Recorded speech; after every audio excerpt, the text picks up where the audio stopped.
the mighty and resilient Merrimack River, carving through the communities of our great region. My name is Linda Lorden, proud president of Merrimack County Savings Bank, and like the river that serves as our namesake, we're a constant yet ever-changing presence. Because to us, it's bigger than banking. It's about powering communities and putting people first. It's about knowing where you came from and where you're going. That's Merrimack style. Visit us at themerrimack.com. This podcast is for informational purposes only and should not be considered legal, medical, or mental health advice. The views and opinions expressed do not necessarily reflect the official policy or position of the podcast and are not intended to malign any religion, group, club, organization, business, individual, anyone, or anything.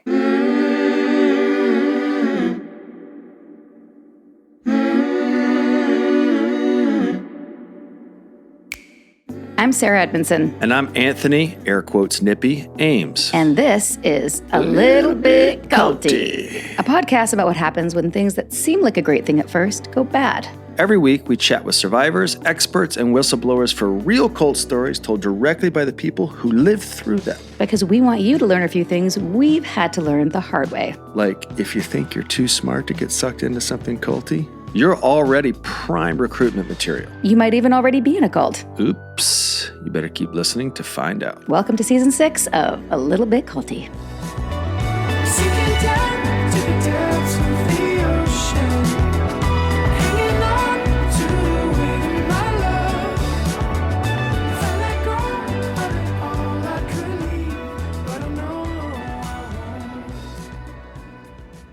Hello, everybody, and welcome back to this week's episode of A Little Bit Culty. ALBC peeps. We are really enjoying the response from our episode with Julie Bogart, our guest last week, who taught us all about critical thinking, and we really felt that it came at the right time, and it seems like you guys did too. Yeah, big hit. Big hit. Big hit. And because of that, we invited her over to the Patreon.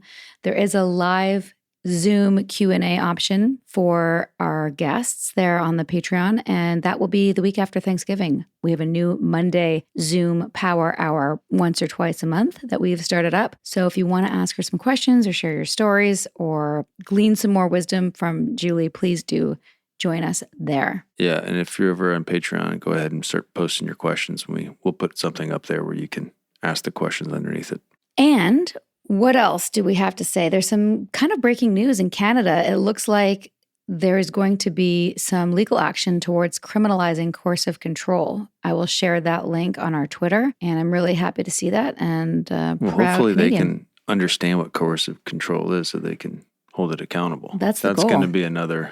That's the goal. What is coercive control? And then this is coercive. That's another argument, but hopefully, I guess it's a start. I'm going to send our library from A Little Bit Culty to the team that are behind that bill. So thank you to those in power in Canada. And what do you have to say about our new merch line coming up, Nippy? I don't really have much to say about it, except people suggested the franchising Jesus. What was the line? I think we were talking about all the 60,000 variations of Christianity. I was like, oh, just different ways to franchise Jesus. Brilliant. I'm printing memes over here. If you don't know our next guest, Jane Marie, you probably know her work. She produced This American Life before going independent. She is hot shit, a Peabody Emmy Award-winning journalist and author. She started Little Everywhere with Dan Gallucci, a podcast production house and recording studio, and she's the scrappy host of the hit investigative podcast, The Dream, now in season 3. Which I am a new fan of. Having examined pyramid schemes and late-stage self-care capitalism, Jane Marie's flying down the Culty interstate right in our lane, and she might be going a little bit faster at times, wouldn't you say? Maybe speeding?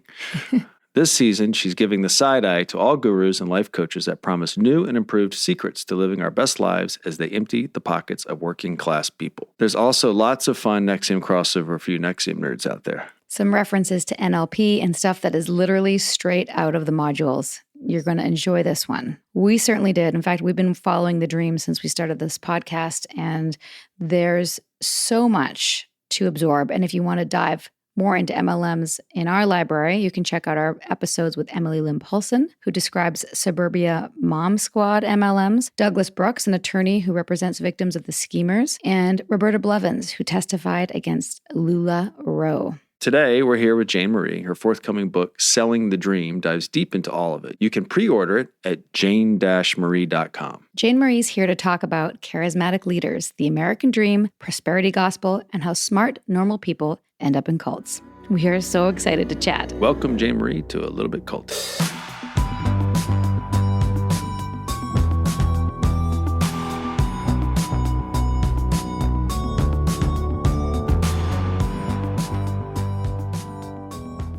Jane, welcome to A Little Bit Culty. Thank you. I'm happy to be here.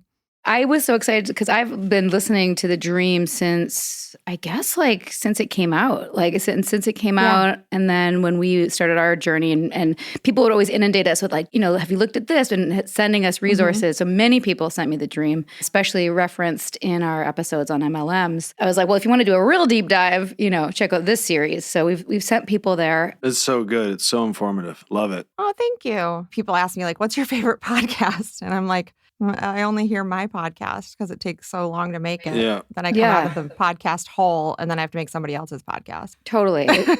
Usually. So we started the podcast 5 years ago. Oh, 5 years. Wow. I believe it started coming out the fall of 2018, if I recall correctly. And then we did the next season the next year. Right. And then COVID happened. So, and then it just took us forever to get back to, getting in production and all of that. So, but it's been a long time. It has. It was 2 or 3 years in between seasons. Yeah. And this has been your all-consuming thing and taking the wisdom and writing a book, which comes out in March. Yeah. Yes. So the book it comes March 12th. The book is a deeper dive into the characters we kind of touched on in season 1, the institutional characters. So right. all of the old dudes that started multi-level marketing and how they still run it, or their friends do, or their children do. And just how that's possible. And why it's such a important part of the American dream. It's a great scam. It certainly is. Keeps us locked in. Yeah. And what got you fascinated with this in the beginning? I'm going to go back to the beginning, then we'll focus more on the season 3. So this actually came to us through Stitcher. There was a producer there, Laura Mayer, who had an idea for a show that was just something about MLMs. That's all it was. And I was like, oh, I know about those. And she's like, yeah, so we want to make a show, but I don't know what the show is. We think maybe it's a narrative nonfiction thing, but who knows? And then I kept her on the phone for 2 hours talking about everyone in my family and all of my friends from home and just blah, blah, blah, blah. But she was only asking me to produce it. So then we hung up and I was like, well, I'm totally available to produce it. I love this world and I'm happy to talk about it. And then the next call, she was like, would you want to host it too? And I was like, are you just trying to save money or what's the deal? But that's how it all started. And then we were kind of let loose to make whatever we wanted, which was a rarity nowadays in podcasting, to be able to just go make the piece that you want to make, make the art that you want to make. And so we were very lucky that they let us get weird and do some experimental stuff on the show and really just follow the story where it took us, because we were still producing. This season was the only time we really didn't do that, although we have some bonus episodes coming out. But usually we're releasing at the same time that we're producing the rest, the end of the season, which is how we got the guy from the DSA, the Direct Sellers Association, on the show, the director of that, where I was fighting with him in the last episode of the first season.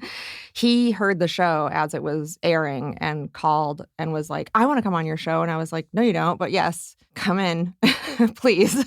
The access that you've gotten all 3 seasons is mind-blowing. I think it's been great. Yeah. It's surprising. It makes it so well-rounded and definitive on the subject. You're going on the journey with the listener, but let's really figure this out because I don't know. And also really throwing yourself into it as a potential consumer, especially season 3 with the coaching industry. Well, also the healthy skepticism, I think, that you take to it gets some major pushback, which is pretty alarming.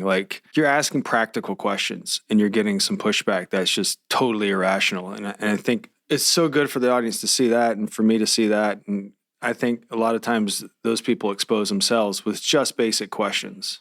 Yeah. Well, I think truly bad people, right? Truly bad people don't know or care that they're bad. So you're not going to hurt their feelings by pressing their buttons or something. They don't care. they're not going to not talk to you. They're so convicted in their way of thinking and their way of viewing the world that you can't affect them. So I don't ever feel bad asking like probing questions to people that I'm, thinking maybe they're like assholes. And then everyone else, I really want to figure out if what they're selling is legit. And so you have to ask. I'm thinking of like in this season, there were a couple characters that I really wanted to hate.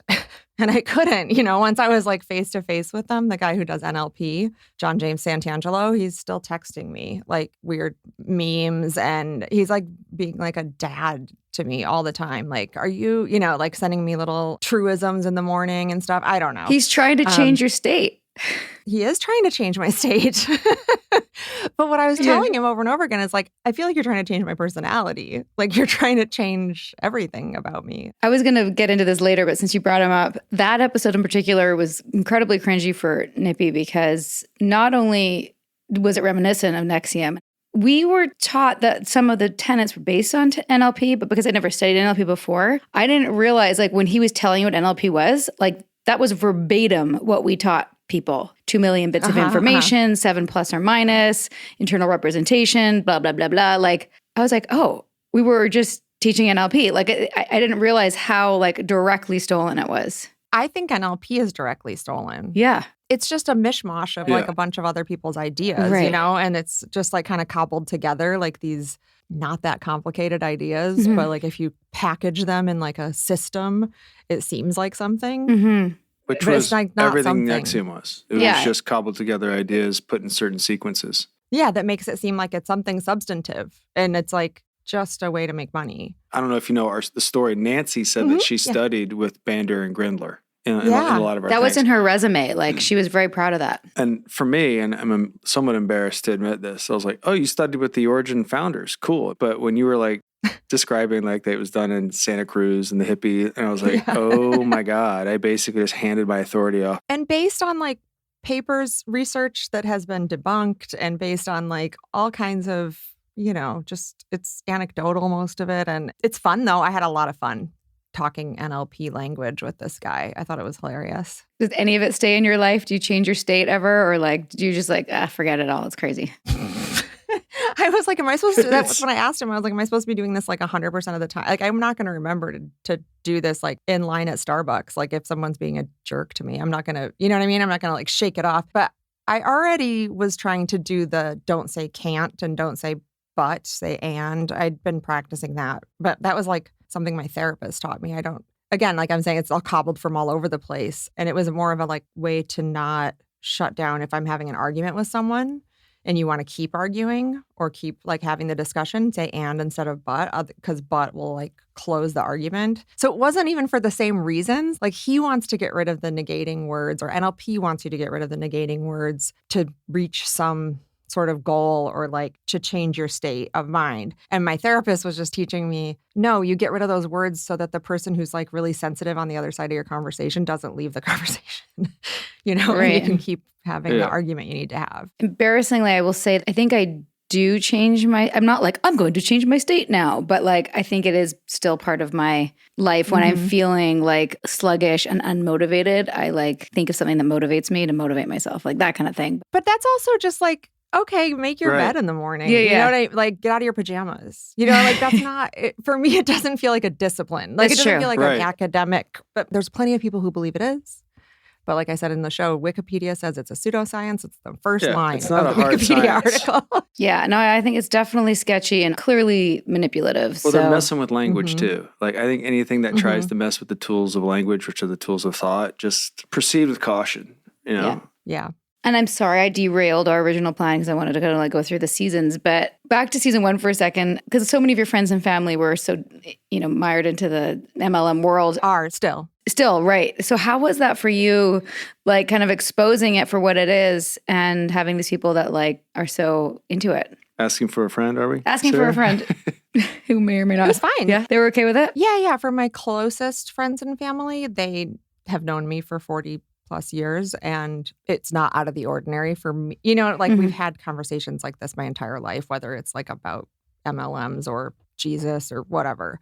So it wasn't like coming out of left field that I was being critical of them or skeptical. Yeah. And again, I think people who have like really strong convictions about something don't feel threatened by people asking questions, you know, because like if I ask my grandma about Jesus, she's going to have the same giggle that she'll have about MLMs. Like she just believes in them, you know, and it's nothing I can say is going to change that. So she's happy to have the conversation. So my family's been fine with it. They were actually really happy about how it came out. And then Danielle, who we talked to, who was from 31 Bags, she's my friend from junior high who like went way up the ranks in this MLM and ended up making $45,000 one year. She thought she did great. And her whole downline and her upline like congratulated her after listening to it. And she's the one who was like talking shit about people in trailer parks. Do you remember that? Yeah. Where she was like, well, I'd rather them spend the money with me if they don't know how to hang on to their money or whatever. And yeah, she texted me after and was like, that was awesome. My upline's so happy. And I was like, what? Oh, no. Did anybody leave? Like, did anybody snap out of it? Not in my inner circle, but a lot of people have gotten in touch with the show and said, your show was what made me leave. Yeah, so good. Isn't that rewarding? So rewarding. And I think it proves, again, kind of what we've been talking about, which is like, don't be afraid just to talk about stuff because you never know. You're not going to like blow up your life having one discussion or recommending a podcast. Like if somebody wants to stop being your friend or your sister or your cousin because of a podcast recommendation, like that's a bad friendship anyway. Totally. You know, like that's the podcast wasn't the reason. The reason was already there. Exactly. Yeah. You know, people do ask all the time, like, what would you do to try to get someone out of MLMs? I'm like, share the show or share some other resource. You know, like the anti-MLM Reddit is hilarious. And I can't imagine someone like blowing up a relationship over a link to a Reddit thread. Like that is just absolutely, but it could, you know, they could say like, oh, that was rude. And then you're moving on, or it could open their eyes. So, well, I definitely plan on sending season 3. I'm trying to figure out the best way to do it. It was to this one woman who's knee deep in Arbonne. She's on one of the top 1%. And the funny story about her is that she was in NXIVM in Vancouver and like left. Oh.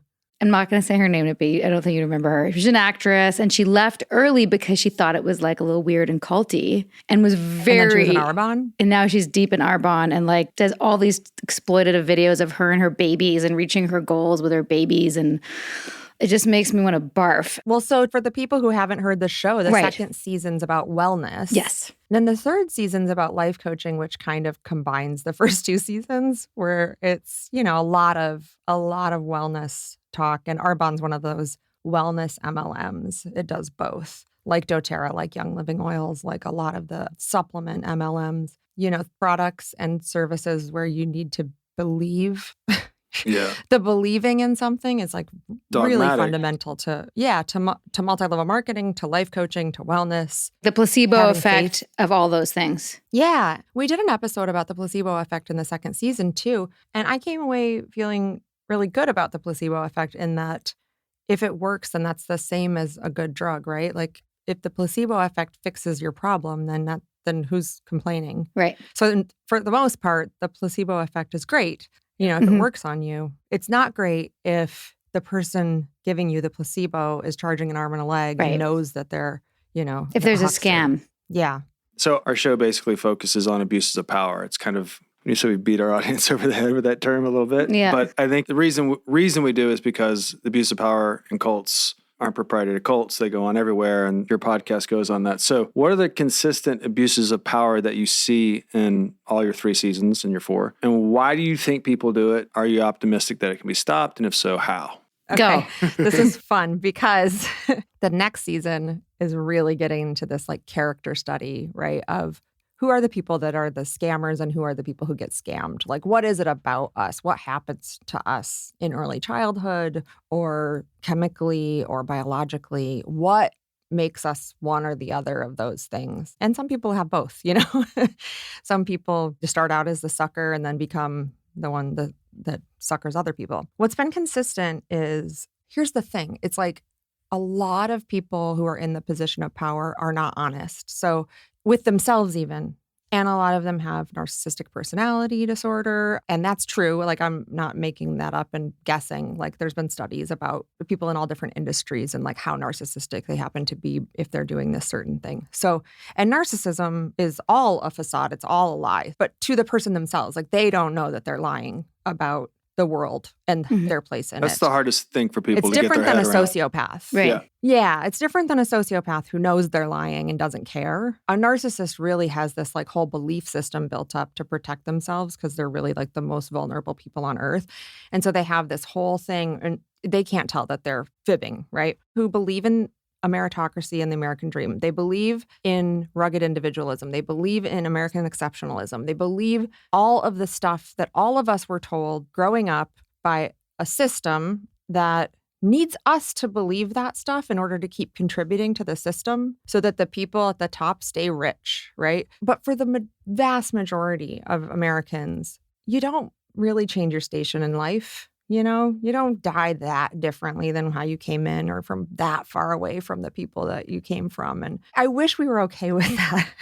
I wish we weren't killing ourselves, literally killing ourselves and destroying our bodies and stressing our minds out and having burnout and neglecting our children and neglecting our parents as they get older. But I think the people at the top need to keep that promise in place. So they have bought into it themselves in some way or another. And they either see the scam or they don't. I'm not sure. You know, they either know that they're selling a lie or they believe, like Trump does, that he earned every dollar that he supposedly has and all the dollars that he claims to have that he doesn't have. He believes that he earned them and that he deserves them more than the next guy. And you can't convince him otherwise. No, it's a dangerous psychology. Yeah. And so also I did some reporting on Wall Street after the crash in 2008. And I did this piece for This American Life with Adam Davidson, who's the guy who started Planet Money. We went to a bar on Wall Street, hanging out after work with some dudes that were having beers. And it was right after the bank bailout, and they all worked at banks. And they literally said, this is maybe not like the exact word for word quote, but they literally said that the reason they got bailed out and the reason they still had jobs is because they're smarter than everyone else in America. They were like, well, you took out a mortgage, so you're an idiot. The fact that we bet against your mortgage just means we're smart.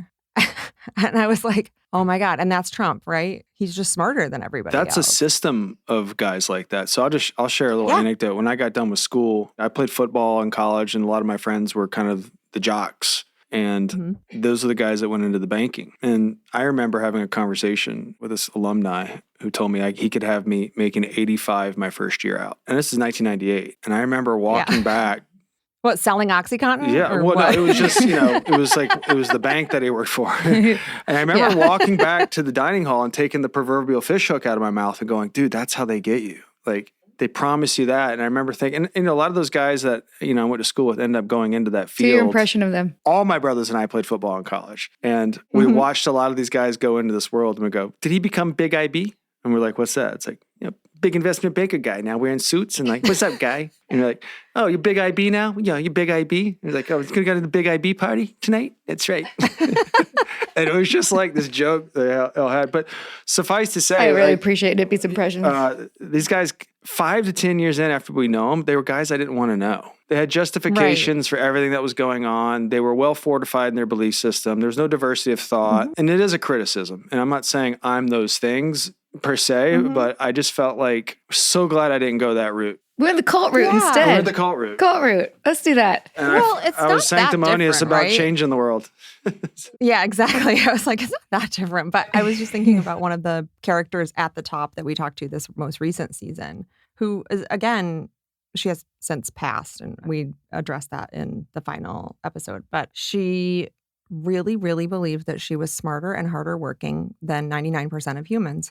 And Rachel Hollis is another one that like says out loud, I get up at 4 a.m. Like what, to make Instagram videos? You're not the hardest working person. There are diamond mines. There are diamond mines. Yeah. Children are in them 16 hours a day. You are not the hardest working person. And also that's proof that the hardest working person doesn't reap the biggest rewards. So what are you talking about? Like, it's just a fiction. It's just a nonsense story, but somehow they've got blinders on, and they don't see the children in the diamond mines. This podcast wouldn't happen without our amazing, supportive, generous patrons. Are you with us? Come find us over on Patreon at patreon.com/alittlebitculty for bonus episodes, exclusive content, and the occasional Zoom with our fan favorites from our past episodes. It's a lot of fun over there, people.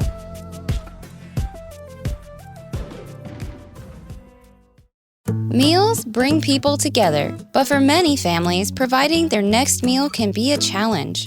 You can help by participating in Macy's annual Feeding the Hungry food drive. All proceeds go toward local food banks and families. Now through January 31st, you can purchase an icon in-store or online, or watch out for the blue Feeding the Hungry shelf tags, where a portion of your purchase will be donated to local pantries. Together, we can combat hunger in our local communities at Macy's. The Frankies were a picture-perfect influencer family, but everything wasn't as it seemed. I just had a 12-year-old boy show up here asking for help. He's emaciated. He's got tape around his legs. Ruby Frankie is his mom's name. Infamous is covering Ruby Frankie, the world of Mormonism, and a secret therapy group that ruined lives. Listen to Infamous wherever you get your podcasts.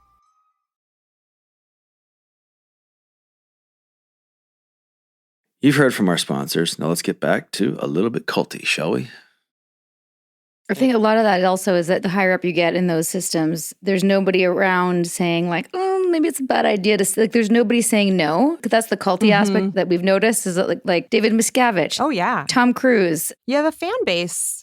Yeah. You have a fan base going, it's like millions of yes men. I mean, the commodity in a lot of ways is attention and your ability to double down on your belief. The system kind of rewards that, and they're gaming it. And double down on your belief, but also sell your belief to somebody else. All you're selling is the idea. You don't have a product, but you're selling it. You're charging money for it, especially in life coaching. I would say in all of these areas, there is no actual product. Like in wellness, most of the products, supplements and stuff that you buy are useless. They don't do anything. They're powder. They haven't been proven. It's just like bottling air, like selling water to, well, now we do buy water, but you know what I mean?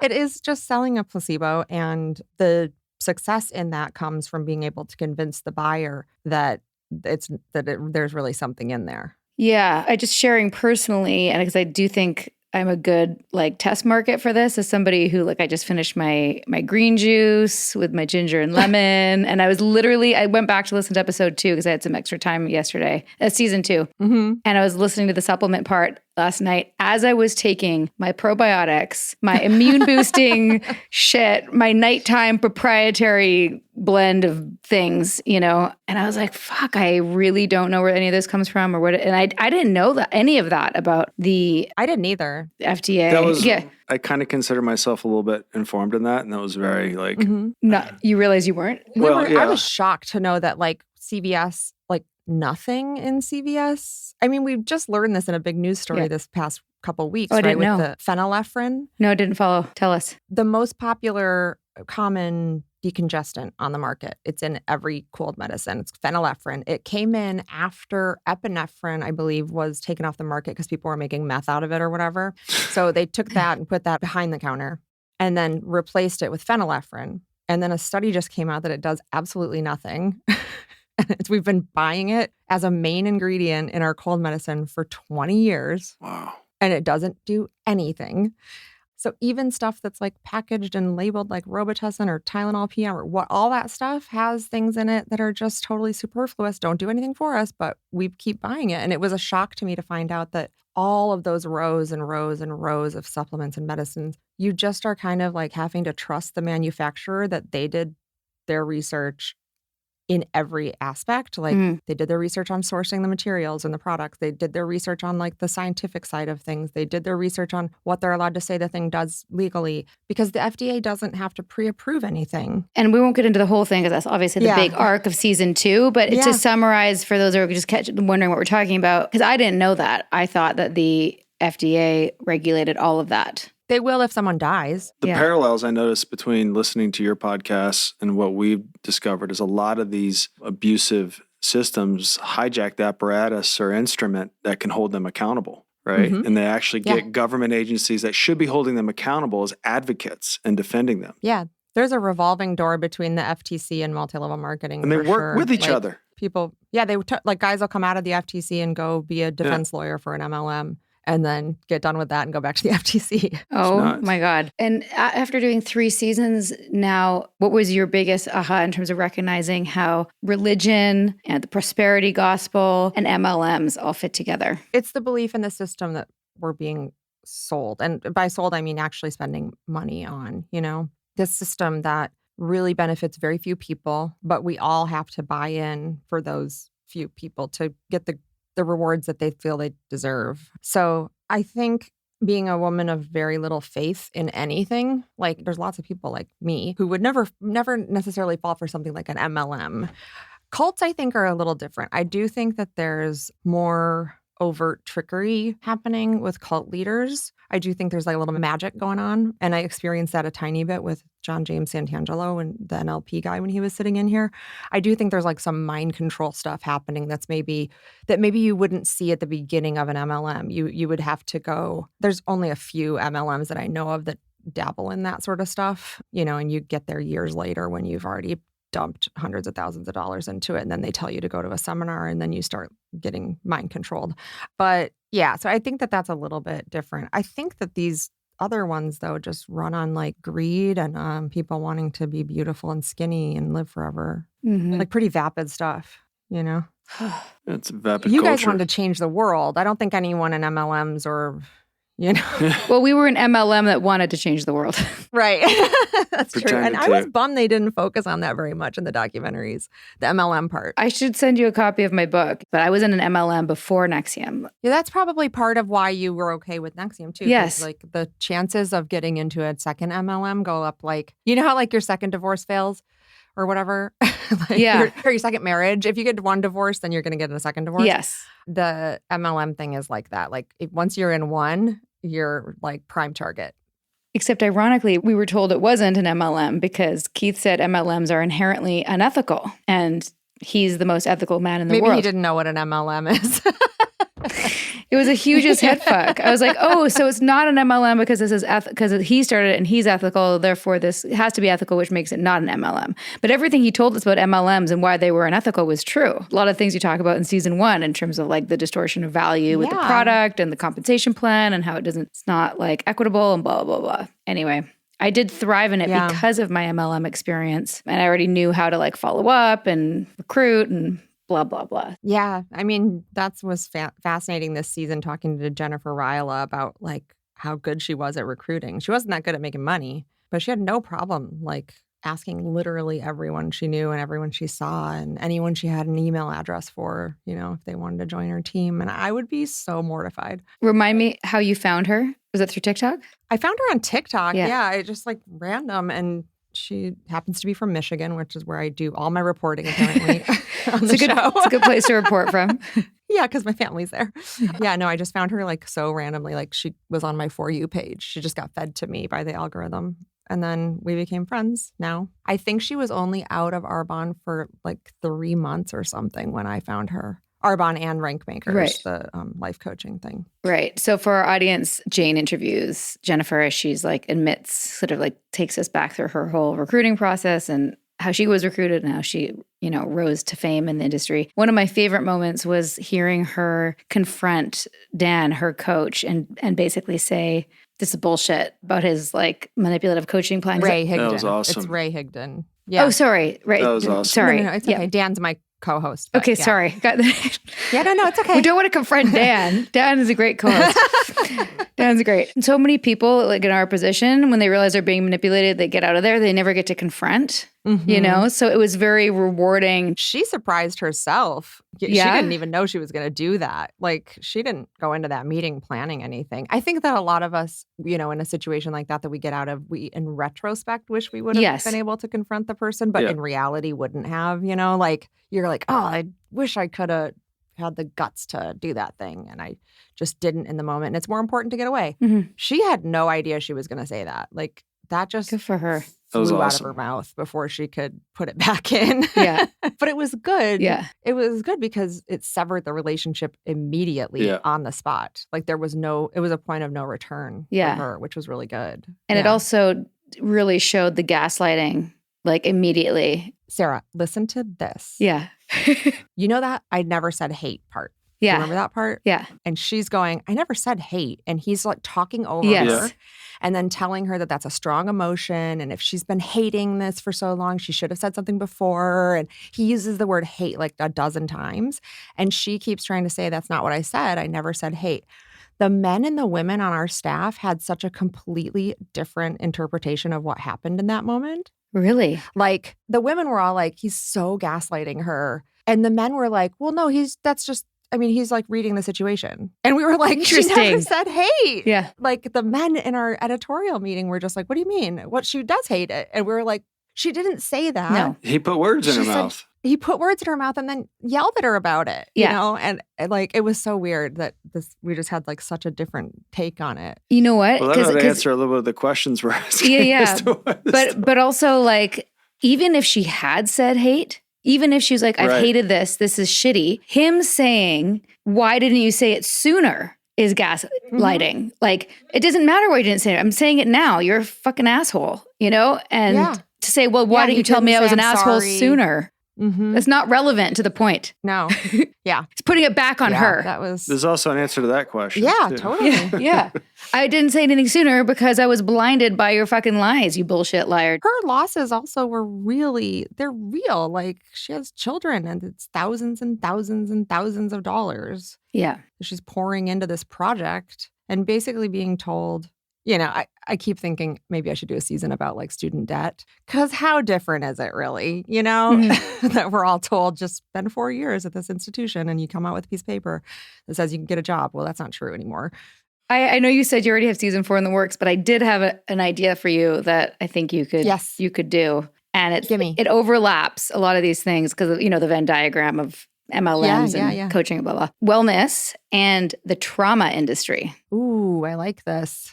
Well, one thing I was thinking about, because I've said this on so many podcasts that I've been on lately, but like all I do is watch TikTok.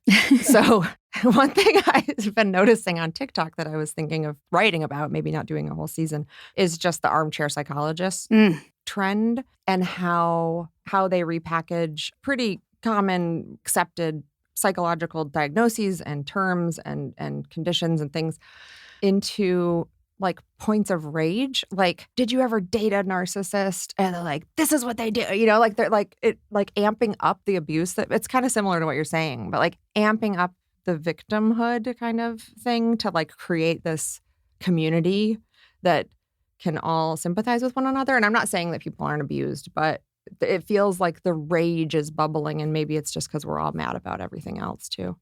Yeah, it's hard to know what we're mad about sometimes. Yeah, like, I mean, as I'm talking about, you know, these personality types and like the kind of people who run these big scams and the kind of people who, whether they understand that that's what they're doing or not, but the people who buy into the American dream, they kind of become, I mean, like celebrities in their world. And so anyway, we had one of those on our most recent season, this woman who is according to her, the #1 network marketer in the world. And she's also a life coach. And she also is a big proponent of wellness. And she was diagnosed this spring with cancer and decided to go the wellness holistic route to cure her cancer. And a month after I spoke to her for the show, she died. You know, it's like a weird, like, believing that you know more than doctors, believing that the system doesn't really apply to you, but the rules don't apply to you, you know? Like, in this case, it was kind of, the consequences of that were really, really real. Right. You know, having that kind of attitude. Yeah. Before knowing that she's passed, that was an interview that I feel was a deal breaker for me, for anyone who's wondering about this industry and, you know, still propping up the life coaching crap. Like, I mean, I see it so for what I think what it is, but I also see a lot of people still buying into it. And I was really struck by how awful she was to you. And also like how you did her the service, your team did her the service of saying who you are, getting her sign a release form, and then to find out that she was live broadcasting during your interview, and then continuing to without my permission, without your permission, and then shit talk you afterwards. Not just shit talk me with thousands of people watching her and participating in the comment section on her live. She was broadcasting it on TikTok, Instagram, and I don't know where else, Facebook, like live streaming all the platforms, thousands and thousands of mostly women chiming in the comments to just say what a piece of shit I am. And I was not mean to her. No. At all. You were really polite. I was totally polite. The only thing I did wrong was I don't believe everything she believes. Right. Like You didn't buy in. have the same. You weren't obedient. I'm not obedient, right? But like, does she never encounter people who don't have the exact same set of beliefs? Like, is she like that to the grocery store clerk, you know? Like, is she calling them a dingleberry and an, idiot and a Nimrod and whatever else she called me? She called me a lot of funny names, actually. But is that how she's moving through the world all the time? Is just thinking everyone's stupid if they don't fall in line? It's so depressing. But to have like the thousands and thousands of people just cheering her on and denigrating me and feeling really good about it and cheering each other on, and it was just so nasty. And I don't know how those people the next hour or the next day wake up like, yeah, let's have a beautiful day and a beautiful morning and go make our dreams come true. Mm-hmm. And it's like, if you believe in any sort of karma, you know that what you did during that moment is probably going to be a couple dings against you, Yeah. Like, I would want to ask you two about that. Do you feel like that karmic anything? I don't know if you believe in that, but I do. Did you feel like anything came at you after you left NXIVM, or even if you were still in? Was there any sort of, I don't know, like, was there any like lasting ickiness, when you were not feeling ickiness for a very long time, and maybe convincing other people that it wasn't there, or bringing other people into the fold, and then when the scales fall from your eyes and you realize like, oh my God, this was a bad thing I was doing. Like, did you have, I don't know, any unseen consequences of that or unanticipated?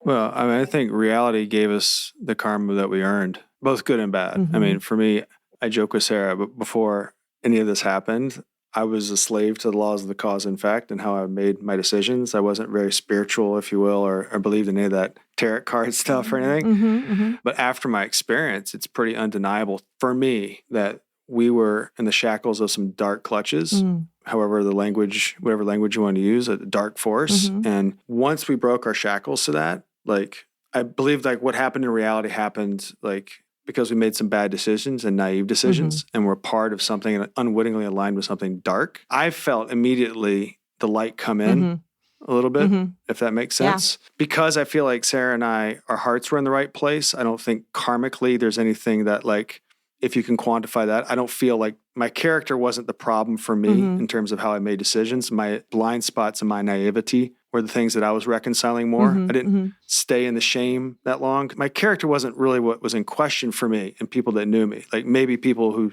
don't want to believe that that's the case about me, fine. I'm not arguing with them, but my internal world didn't feel compromised then. It felt more like I made some bad decisions and I wanted to go clean up the mess that I unwittingly and inadvertently caused. And Sarah and I. And you're doing that. Yeah, you're actually doing that work. And then taking it further if we can, For more background on what brought us here, check out my page-turning memoir. It's called Scarred, the true story of how I escaped NXIVM, the cult that bound my life. It's available on Amazon, Audible, and at most bookstores.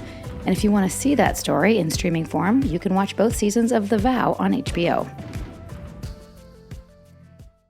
Meals bring people together, but for many families, providing their next meal can be a challenge. You can help by participating in Macy's annual Feeding the Hungry food drive. All proceeds go toward local food banks and families. Now through January 31st, you can purchase an icon in-store or online, or watch out for the blue Feeding the Hungry shelf tags, where a portion of your purchase will be donated to local pantries. Together, we can combat hunger in our local communities at Macy's. This podcast is sponsored by Ramp. Are you the decision maker in your company? Consider this. For the first time in decades, there's a better option for a corporate card and spend management platform. Meet Ramp, the only corporate card and spend management system designed to help you spend less money so you can make more. With Ramp, you get full visibility into your company's spending and control who spends what with each vendor. Ramp's software collects and verifies receipts instantly to save your team valuable time. Ramp automates data entry and routine tasks with automated approvals, expense categorization and bill payments, time-consuming tasks. Which means you'll stop wasteful spending and close your books in hours instead of days. Businesses that use Ramp add up to 5% to their bottom line the first year. If you're a decision maker, adding Ramp could be one of the best decisions you've ever made. Get $250 when you join Ramp for free. Just go to ramp.com/easy. Ramp.com/easy. RAMP.com/easy. Cards issued by Sutton Bank and Celtic Bank, members FDIC. Terms and conditions apply. Break time's over, people. Let's get back to this episode of A Little Bit Culty. It's a good one. I definitely felt a different sense of responsibility and ickiness because I'd brought in so many people who in turn brought in so many people in the pyramid. So like I brought in about 100 and then they brought in and they brought in and they brought in, but approximately 2,000 is what I know. So that's a lot of people that I felt responsible for. I mean, but this is before the vow. This is before the podcast, before the book, anything. It was, get them out. Get them legal representation if they needed it, get them other jobs, get them therapy, get them their money back. Like that was my that was my like physical, what I just had to do to make things right, for me. Well, that's your Ray Higdon and this is bullshit moment. Yeah. Yeah. You actually did get to have your this is bullshit moment. I did. Yeah. I just didn't get to have it to their face, which would have been, and I still have dreams about that. I got where one. Really? Yeah, I do. Where I get to like say it. Yeah, Nippy got to. That's in the vow where he's like, Well, there's some phone calls I had too. Oh yeah. But there were some phone calls where I was like playing both sides. Like if you watch the vow, there's things where I'm like asking Lauren questions, and this is at the time where she doesn't know that what I know. Mm-hmm, so people were like, "Oh, it took you a while to wake up." No, I was awake then. I was just not letting them know that I knew. Right. So you were still a mole. I was a double agent for like 2 weeks. Yeah, exactly. And it was like the most stressful time of my life because O Sarah. Yeah. See that? Yeah. I have a question. Yeah. Okay. The biggest problem I had with the whole thing, biggest problem, the biggest hurdle I still have never overcome is like, and if this was true and I could buy into it, I could believe a little more in the like how people got roped in. But like people find him attractive. No. I got this one. People do. Well, hold on. Okay. One of the things that made him sleeping with all the women so unbelievable to me, like I never considered it, is because I never thought any of them would sleep with him. It's what made it was one of the things that made the foundation of that premise so outlandish to me, because I thought she would never sleep with him. Look at him. Like, how many times did I say, but the documentary made it sound like there was something about him, like maybe he smells really good, or his charisma or something, he's attractive. And that's the whole thing. I could never get like where the attraction. Go ahead. You have an explanation. I have an explanation. My explanation now, from the work that we've done on the podcast and interviewing experts on narcissism, like Dr. Ramani and things like that, is that he was really good at rapport, which is an NLP skill, like mirror neurons and matching and stuff. And he was really good at spotting, especially women who were susceptible, specifically, this is not like a proper psychological term, but daddy issues, like, or poor attachment with their dads. Okay. So all the women that stayed longer did not have a father figure in their life that was a solid relationship. And he came in almost unanimously, like Claire Bronfman's dad, Allison Mack's dad, they all had various, like they weren't close with their dad. And so here's Keith coming in as a father figure. And in some cases been abused by their dads. Or like he got Karen Hunter Reiner, and she talks about this when we interviewed her when she was 18, just lost her dad. And he steps in as a mentor. He doesn't come in and be like, hey, want a piece of this? He's like, he steps in as a mentor. He's appropriate, as a coach, as like somebody who's going to help them and gains trust. And he is really good because I've had this experience with him when I was talking to him, feeling icky. So I'd somehow managed to keep my distance from him, but he was really good at making me feel like important and special when he was with me. You know what I mean? Like when he was focused. The love bombing stuff. Yeah, the love bombing. Yeah. So I did feel like seen and heard. And also because of the stuff we've learned about abuse and the cycles of abuse, he was very cruel to people and then would give them these little nuggets of approval and these little crumbs and keep them in. So it was like the psychological abuse. Right. And so there's that. Also, Karen does talk about what he looked like in the 70s and the way she describes him. That doesn't do anything for me. I can kind of see it like in the 70s when he was young, when he had the feathered hair and he'd been working out and he had like a swimmer's body and he was really, so I believe that he still saw himself that way. Standard of attraction at any age. I'm saying of his like life. I could see at some point maybe in the 70s he was maybe attractive. Maybe drunk in like an after party somewhere. whatever. Anyway, the eye of the beholder. But It's not happening for me. I never was attracted to him. I respected him. Doesn't sound like it, Sarah. Mm-hmm. Don't put words in my mouth. All of the docs made it sound like there was something magical about him. I think thing to emphasize too, all joking aside, is I think he got really, really good at identifying who those women were and spent his time and energy there. It was a numbers game. So, and I imagine, if you spend all your time and that's your game and that's what you're doing and you're fronting another game and that's really what you're doing, you're going to be successful because no one really can consider that's what you're doing. It seems absurd. Right. We thought he was spending his time solving the world's problems. He was just trying to figure out how many women he could lock down. Right. Question. Have you done an episode about how I, Jane, can make sure my 10-year-old daughter doesn't get in a cult? Yes. We did actually one called Spot a Spider with Amy Saltzman about not necessarily cults, but just like shady characters like, abusive coaches or... And I'd follow her if you want. Yeah, like she's deep in it because I'm working on another thing that she wanted to help me with terms and another project I'm working on. She's on it. She's ambitious to get her message out there. That sounds like my flavor of parenting. Yeah. Yeah. And just some really basic things like, just explain to your kids if anyone says like, this is a secret. Yeah. No. I told my daughter if she gets creeped out by anyone, kick them in the nuts and you can apologize if you were wrong later. Yes.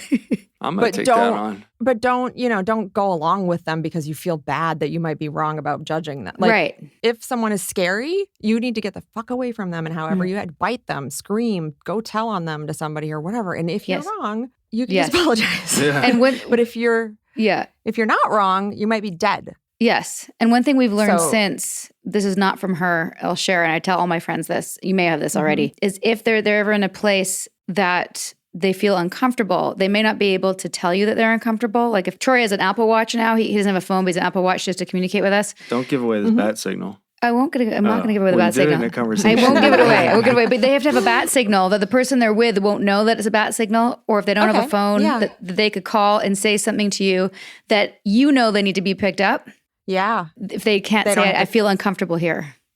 Oh, that's really good. Yeah. Our son's is the middle finger emoji. Nippy, don't say that. It's not. How old is your son, though? How old is he? He's 9. 9. Yeah.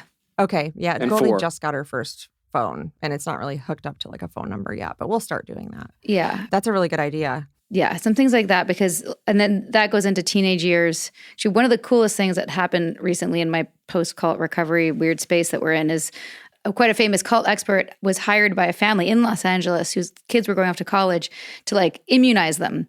And so he invited me to come on because he's like, I think they'll relate to you more. And I love chatting with these young people about my experience and all the red flags I missed. And was like, so if anyone invites you to something and I was trying to give a couple things that I thought would be relevant to them now versus like, yeah.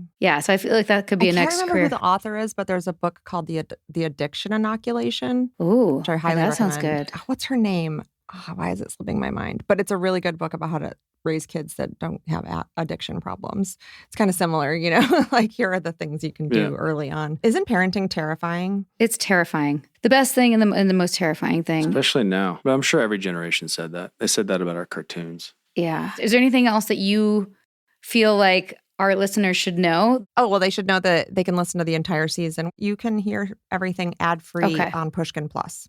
So awesome. Just go subscribe there on Apple. And the book comes out in March. And I'm on all of the socials. I have the same handle because I'm old and I got, in early. I'm an early adopter of social media. So my handle is CSEE, like C. Jane Marie. Got it. C. Jane Run. At Twitter and Instagram and TikTok. I have 2 whole TikToks up. Yeah. To wrap up, I'm not sure if you've heard this or not. No, not at all. I mean, like I said, I'd love to just tell you about all the crazy wellness shit that I do and laugh at myself, but I don't have a coach. So I think we're doing well there. We coach each other, right, babe? I was going to say, have you heard our segment, which is called What Chaps Your Ass? Yeah. Yeah. So I didn't prep one. Well, you can rep. Like I'm sure there's lots of things that chap your ass. You could do the wellness industry or the coaching industry or MLM or the whole thing. Or if there's any word salad that you can remember. Oh, I mean, what really chaps my ass is what's up, legend, and all that stuff in LA. Like what chaps my ass is like how this is a weird place that I live. It is. Yeah, the first thing that came to mind is like Los Angeles. Really, this is like a fake town. And the whole place is built on like a fantasy. Yeah. So all the people that believe in, I mean, we have the Scientology guys here. Like this is a lot of bit culty. A lot of bit culty, yeah. And a lot of bit culty. How about that smoothie bar at Erewhon? Ugh. Have you been? I know. It's reminded me of Moon Juice. Oh, that's the other thing I was I've never gonna say. even stepped foot in Erewhon. Oh, I've never stepped foot in Erewhon. See, yeah, I'm a sucker for a lot of that stuff, unfortunately. But I feel like I've learned a lot since the last time I was there, and maybe I wouldn't be anymore. Powders, though. But Moon Juice, I went to that when I was there. But there was one across from what's that other one? Gratitude, where everything's I am Cafe grateful. Gratitude. Cafe Gratitude, which I also keep in mind. See? I was there in LA with an Nexium from like 2010 to 2013. So that was like in the height of my wellness Nexium extravaganza. And something like Moon Juice. This is the place to do it. It's the place to do it. And Moon Juice, when I walked in there, I was like, I'm salivating just thinking about the powders and the. And Revolution. And Revolution. They made me puke. They're so gross. I know. They're so bad for you. Well, what is a very good point about that I hadn't considered is there is no regulations. And you were like, but how much do I take? And they're like, whatever you want. Like, that's so dangerous. Whatever you want. She said that in the newspaper. I think it was a New York Times profile of her, or maybe LA Times, the one we quoted from, or New York Magazine. I can't remember.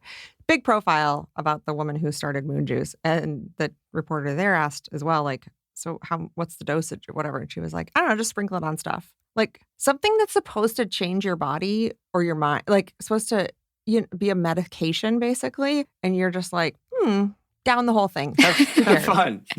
So dear Culty listeners, when you're listening to this and you're like, but I like my this, that, and listen, I still do a lot of the things, but I'm going to be more mindful of the mindful. I can't believe I just said mindful. Barf. I'm going to be more aware. Or, being more mindful. Get your blood work done. Go get what you're deficient or not, and then go to a specialist and say, take these supplements, and then have your blood work done again to see if what they did worked. That's a good way to do it. That's what I did. Just don't buy blindly. Yeah. Don't buy blindly. Well, there's a measurement. You got to have measurement. On that note, I can't wait to read your book. I know. I can't wait either. That's going to be great. Yes. Strongly. Maybe we can even do a live Q&A or I don't know, whatever you feel up to. Great. You're probably going to get inundated, but our audience is very wanting to like learn about all this stuff. So, I mean, it's a fun historical deep dive. There's some really, really hilarious characters as much as you can laugh at this world, Yeah. Got to do that. We are also working on something. We're only in the proposal stage and we will have a chapter on MLMs. So maybe we can even interview you or quote you for that because we're not so good at research, but you are. Happily, I know. When I got the galleys, I was like, why did they make me write this much? Like, it's a book. I was like, I didn't have to write this many words. They give you like a target number. And I was like, how many words is it? Smaller, like 65,000 or something, plus the bibliography, which was big on this one. I bet. I was holding it and I'm like, I have held thinner books that have a lot of information. Like, why did... Anyway, it was too long. Too much writing, too much work. But proud of you. This information needs to be out there. We gotta stop this trend. Well, I'm a fan. Big fan of you. Big Thanks. fan. Me too. I'm a fan of both of you. It's really, really fun to talk today. And Sarah, let's just keep in touch and we can talk about all of our personal gossip about wellness. I would love it. Bye. Bye. Like what you hear, do you? Give us a rating, a review, and subscribe on iTunes. Every little bit helps us get this cult awareness content out there. Smash that subscribe button. You know you want to. Y'all, I cannot recommend The Dream seasons 1, 2, and 3, available wherever you listen to podcasts. Easy listening, moves quickly.